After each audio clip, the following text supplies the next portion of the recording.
여러분 안녕하세요. 네, 오늘 기본교리 연구 시간입니다. 좀 당부드리고 싶은 게 있는데요. 뭐 늘 그렇게 하시겠지만 뭐라고 말하나 이렇게 듣지만 마시고 필요하다면 좀 적으시면서 이렇게 같이 연구하는 시간을 가졌으면 좋겠습니다. 제가 뭐 설교라기보다는 함께 이 기본교리에 나와 있는 이 내용을 제가 간단하게 요약해서 설명을 좀 해드리는 그런 시간이다 이렇게 생각하시면 좋을 것 같고요. 여러분께서 들으시다가 이 부분은 내가 조금 더 이 실제 이 본문을 이 책을 내가 찾아봐서 더 이해를 더 깊이 하고 싶다. 그런 부분들이 혹시 있었으면 그런 기대를 좀 해봅니다. 그래서 지금 특히 이제 인터넷으로 온라인으로 예배를 드리시면 여러 가지 집중하기가 더 쉽지 않을 텐데요. 좀 주변 환경들을 좀 잘 정리해 주시고 필요하다면 백지를 놓고 혹은 제가 하는 것들이 혹시 뭐 저는 거의 제 의견을 거의 넣지 않고 그대로 요약을 하기 때문에 혹시 문제가 있다 그러면 그걸 가지고 더 깊은 고민과 또 필요하다면 목사님들하고 이야기를 통해서 우리가 믿고 있는 이 바가 잘 우리의 이해와 또 우리의 마음에 잘 정리가 되고 우리의 것이 되면 참 좋겠다 그런 생각을 해봅니다. 오늘은 기본교리 제7장 인간의 본질에 대해서 말씀을 전하겠습니다.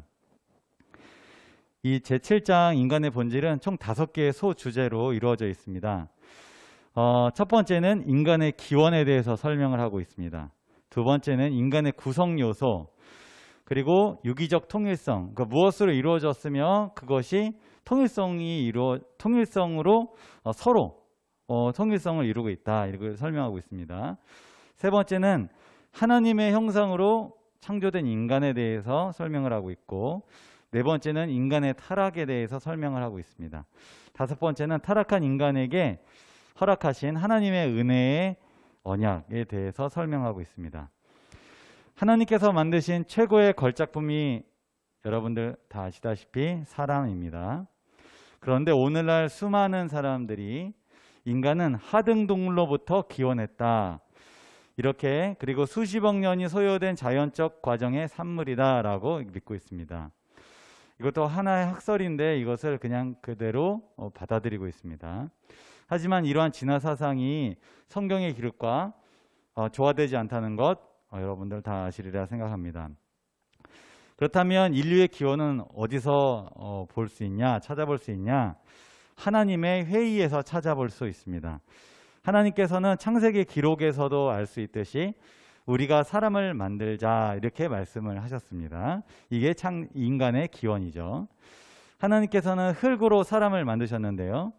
흙으로 모든 사람의 기관을 이렇게 형태를 다 만드시고 그다음에 코에 생기를 불어 넣으셔서 생명, 곧 살아있는 존재, 사람이 되게 하셨습니다. 인간은 동물들과 다르게 하나님의 형상, 하나님의 모양대로 창조되었습니다. 인간과 동물 확연한 차이가 있죠. 하나님의 형상을 닮은 것은 사람이고 동물은 여러 가지 형태로 이렇게 만들어져 있습니다. 인간은 하등 동물로부터 기원된 게 아니다라는 거죠. 하나님의 형상을 닮아서 만들어졌다. 기원 자체가 다르죠. 누가는 인간의 기원에 대해서 여러 가지 설명을 곁들이지 않고 딱 아주 간단 명료하게 기록을 하였는데 그 위는 하나님이시니라. 인간의 기원은 하나님이다 라고 딱 이야기를 하고 있습니다. 하나님께서는 인간에게 드높은 지위를 허락하셨습니다. 그게 뭐냐면 지구에 있는 모든 생명체를 다스릴 수 있는 책임과 권한을 주신 것입니다. 모든 인류는 아담과 하와에게서 내려왔죠. 그래서 유전적으로나 혈통적으로 통일성을 가지고 있습니다. 우리의 모든 계속 올라가면 아담과 하와가 이제 거기서부터 우리가 뚝 이어졌다는 거죠. 그래서 동일한 본성을 지니고 있습니다. 이 본성이 뭐냐? 범죄, 이 죄의 유전성이 있다는 것입니다. 그래서 모두가 우리가 죽게 되는 이유도 그 유전성으로 인해서 죽을 수밖에 없는 존재이고 우리는 선택하지 않았어도 그렇게 된 것입니다. 마찬가지로 우리가 선택하거나 우리의 어떤 행위에 상관없이 하나님께서 이미 구원을 베풀어 놓으셨습니다. 마찬가지로 그것 두 개가 인류의 통일성, 모든 사람에게 공통적으로 주어진 사실이라는 것이죠. 인간은 무엇으로 구성되어 있을까요? 지금부터 몸, 혼, 영 같은 인간의 구성 요소에 대해서 좀 살펴볼 것이고요. 이것들의 유기적 통일성에 대해서 말씀을 드리고자 합니다. 하나님께서는 흙으로 아담을 이렇게 만드셨습니다. 그리고 살아있는 존재로 만드시기 위해 그 코에 생기를 불어 넣으셨습니다. 이것을 좀 비유를 해보자면 텔레비전에 흐르는 전류와 같다 이렇게 볼 수 있습니다. 텔레비전을 이렇게 전원을 켜면 전류를 공급하면 여러 전기 부품에 이 전류가 흘러가면서 화면이 나오게 되죠. 아무것도 없었던 제가 와서 여기 TV를 틀었는데 깜깜해서 아무것도 안 나왔는데 전류가 통하자 이제 이런 화면들이 이제 나오게 됩니다. 마찬가지로 사람을 흙으로 만든 이후에 생기가 들어가자 마치 전류가 들어가서 TV가 켜지는 것처럼 사람도 살아 움직이게 되었다라는 것입니다. 그런데 이 생기는 사람에게만 주어지지 않았습니다. 모든 살아있는 피조물에게는 생기가 존재합니다. 성경은 노아의 방주에 들어간 동물들과 그렇지 않은 것들 모두에게 생명의 기운이 있다, 생기가 있다라고 기록합니다. 이 생기는 생명이 다하면 주신 분에게로 다시 돌아가는 것입니다.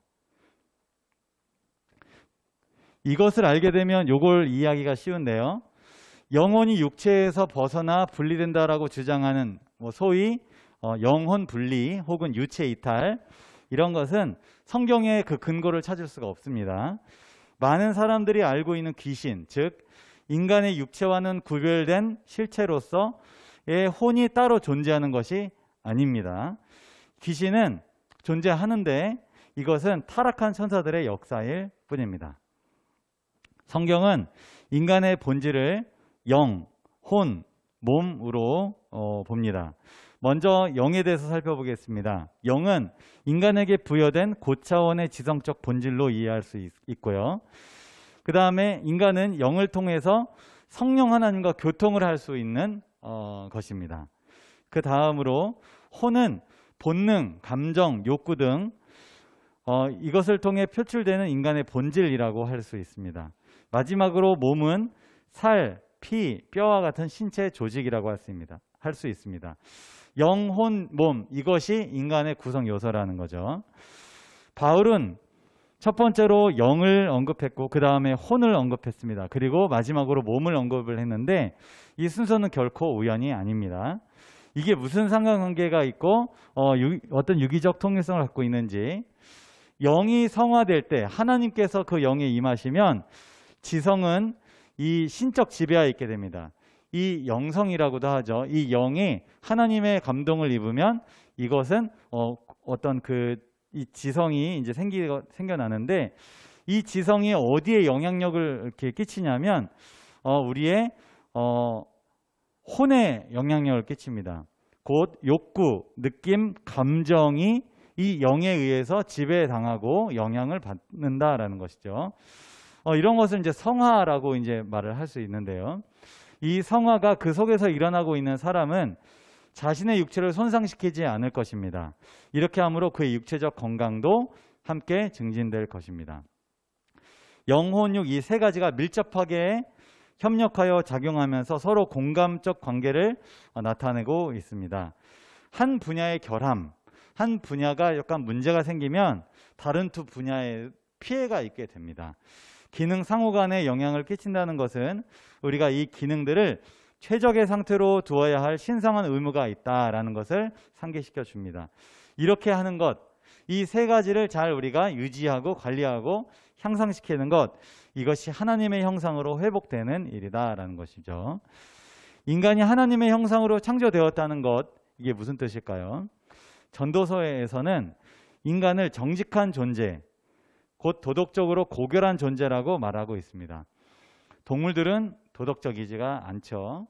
근데 사람은 하나님의 형상을 닮았기 때문에 도덕적입니다. 고결한 존재이고요. 인간에게는 하나님처럼 선택력, 이것도 도덕적이다라는 말 안에 포함되는 건데요. 선택력이 주어져 있습니다. 도덕적 규범에 따라 사고하고 행동할 수 있는 자유가 있다는 것이죠. 우리가 선택할 수 있는 능력이 없다면 우리는 도덕적이지도 않고 고결한 존재라고 볼 수가 없습니다. 그러므로 인간은 자유롭게 사랑하고 순종하거나 혹은 불신하고 불순종할 수 있습니다. 하나님은 사람이 혼자 사는 것이 좋지 않다고 말씀하시고 하와를 만드셨습니다. 우리도 우정이나 결혼관계에서 찾아볼 수 있는 교제를 위해 창조되었습니다. 이러한 관계 속에서 우리는 타인을 위해 살 수 있는 기회를 갖는 것이죠. 참다운 인간이 되는 것은 내 스타일대로, 내 마음대로, 내 편한 대로 사는 것이 아니라 사랑하고 봉사하고 섬기고 나누는 삶, 곧 관계지향적으로 사는 것입니다. 인간에게는 모든 것을 다스려야 할 의무가 주어졌습니다. 지구의 천연 자원을 이기적으로 소비하는 일, 무분별한 대기 및 수질 오염 등의 문제, 이것은 환경의 청지기인 우리가 이것을 극복하고 또는 개선해야 될 부분이라고 말씀하고 있습니다. 우리는 가능한 한 우리의 삶을 통해서 창조주를 반사해야 합니다. 이 넷째 계명이 이러한 의무를 우리에게 제시를 하는데요. 창조주의 모본을 따라 우리는 엿새 동안 일하고 제7일에는 쉬어야 합니다. 안식일과 관련된 이 설명은 제20장 안식일에서 자세히 다루도록 하겠습니다. 창조 당시 아담과 하와는 생명나무에 접근함으로 영원히 살 수 있었습니다.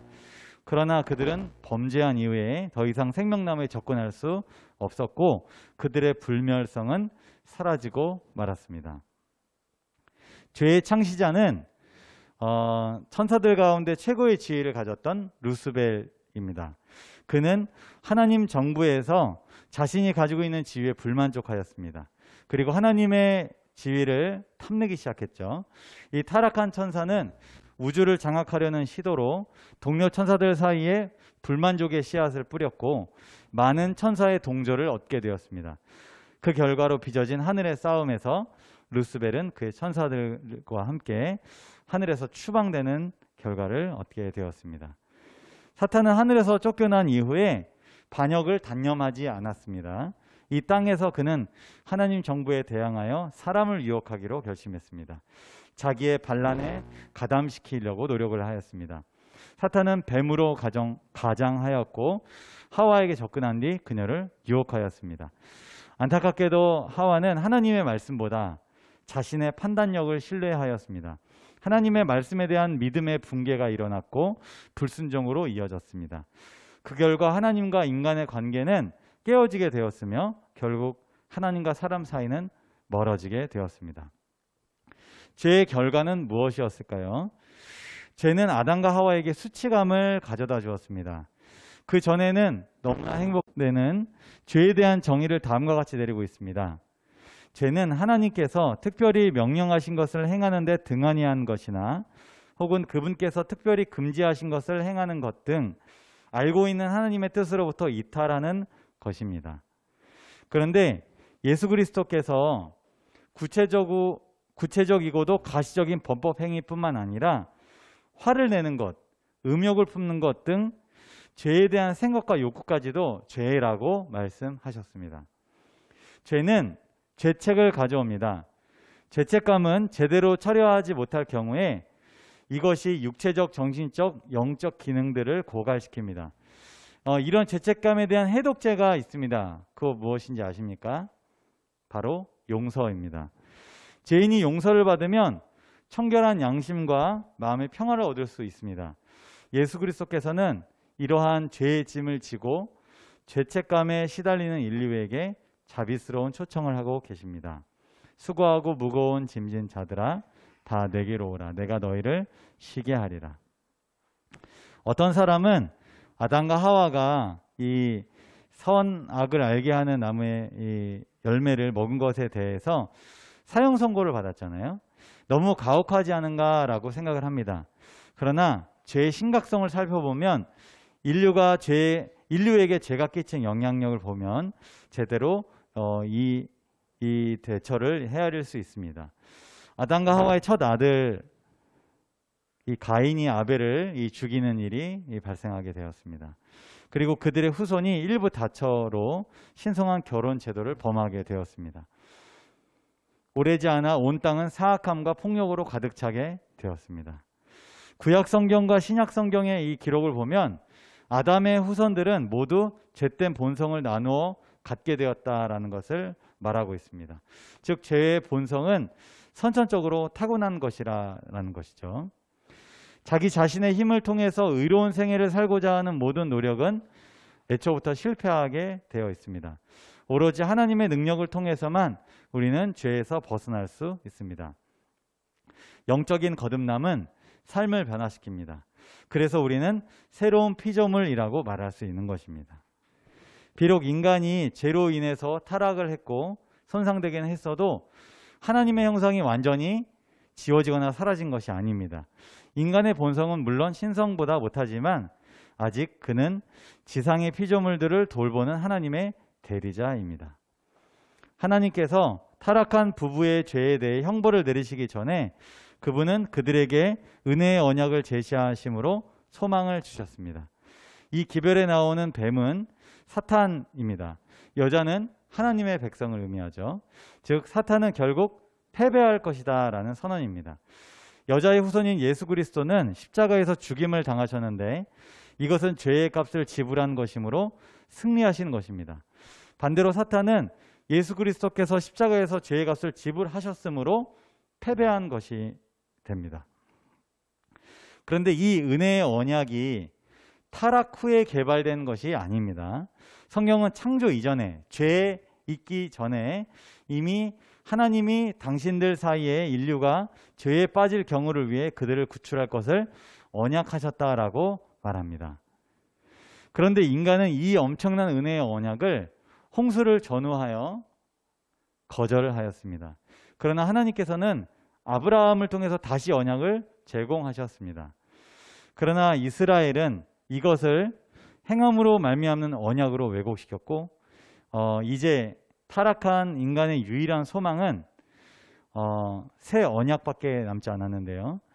성령께서 인간의 마음에 십계명을 기록하시고 하나님의 형상으로 회복시키실 수 있도록 믿는 것, 이것이 새 언약입니다. 예수 그리스도를 믿음으로 우리는 하나님의 자녀로 입양됩니다. 새 언약, 곧 거듭남, 죄를 깨닫고 용서를 받아들이고 그 용서하시는 능력, 그 사랑이 우리를 하나님의 율법으로 살아갈 수 있는 힘을 공급해 주시고 성령의 능력으로 우리가 변화되는 것. 우리가 이 소망을 가질 때 우리는 이것을 이제 새 언약이라고 말을 하는 것입니다. 제7과 인간의 본질에 대한 요약 및 정리, 좀 길지만 다 함께 읽어보시고 오늘 말씀을 마치도록 하겠습니다. 시작. 남녀 인간은 하나님의 형상으로 만들어졌으며 개성과 사고하고 행동할 수 있는 능력과 자유를 부여받았다. 비록 자유로운 존재로 창조되었지만 각 사람은 육체, 정신, 혼의 불가분적인 통일체로서 생명과 호흡 그리고 다른 모든 것에 있어서 하나님께 의존되어 있다. 우리의 시조가 하나님께 불순종했을 때 그들은 그분께 대한 자신의 의존성을 부인했으며 하나님 아래에 있는 그들의 고귀한 지위에서 타락했다. 그들이 지닌 하나님의 형상은 훼손되었고 그들은 사망에 예속되었다. 그들의 후손은 이런 타락한 본성과 그 결과를 물려받았다. 그들은 연약성과 악에 기울어지기 쉬운 경향을 지니고 태어난다. 그러나 하나님은 그리스도 안에서 세상을 자기와 화목하게 하시고 당신의 성령을 통하여 죽을 수밖에 없는 인생이 통해할 때 그들 안에 조물주의 형상을 회복시키신다. 하나님의 영광을 위하여 창조된 존재로서 그들은 하나님을 사랑하고 서로 간에 사랑하며 자신의 환경을 돌보도록 소명되었다. 제가 기도하고 오늘 기본교리 연구를 마치도록 하겠습니다.